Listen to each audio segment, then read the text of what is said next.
वबरकातुहू। अल्हम्दुलिल्लाह रब्बिल आलमीन वस्सलातु वस्सलामु अला रसूलिल करीम। अम्मा बाद, उठो चिरागे हयात बनकर, पढ़ो अमल की किताब बनकर, कदम को चूमेगी सर बुलंदी मताए हुस्नो सवाब बनकर।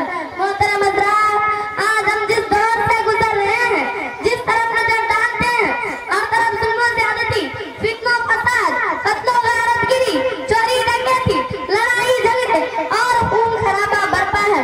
खास तौर से हमारे मुल्क में चंद सालों से फिरका परस्तों ने इंसानियत का ऐसा नंगा नाच किया है जिसे देखकर और सुनकर हमारी रूठे भी खड़े हो जाती है, बदन में कभी तारी हो जाती है।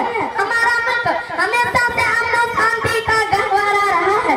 यहाँ मुख्तलिफ धर्म और मजहब के लोग आबाद हैं। यहाँ की गंगा संगीत तहजीब पूरी दुनिया के लिए आइडियल है। ये नीति मूल्यों का देश है, सोफी सल्तनत का मुल्क है। यहाँ नाना और चिश्ती ने वहदत का पाठ पढ़ाया। चिश्ती ने जिस जमीन में पैगाम महक सुनाया, चिश्ती ने जिस जमीन में पैगाम महक सुनाया, नानक ने जिस चमन में वहदत का गीत गाया, तातारियों ने जिसको अपना चमन वतन बनाया, जिसने हिजाजियों से दस्ते अरब छुड़ाया। मेरा वतन वही है, मेरा वतन वही है। शायर मस्ती उलमा इकबाल ने क्या नक्शा पेश किया है। सारे जहां से अच्छा हिंदू सीता हमारा, सारे जहां से अच्छा हिंदू सीता हमारा, हम बुलबुल हैं इसकी ये गुल सीता हमारा।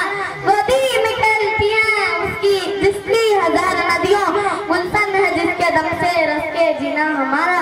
मजहब नहीं सिखाता आपस में बैर रखना, हिंदी है हम वतन है हिंदू सीता हमारा। हज़रात गिरामी, आज जरूरत इस बात की है कि हम फिरका परस्ती के खिलाफ मैदान अमल में आए और उनकी फैलाई हुई नफरतों को मोहब्बत की आग में जला डाले और ये ऐलान कर दे, हम आका के मानने वाले हैं, हम आका के मानने वाले हैं। हम फिरका परस्ती क्या जाने, हम लोग मदारिस वाले हैं, हम दहशतगर्दी क्या जाने। आखिर दावाना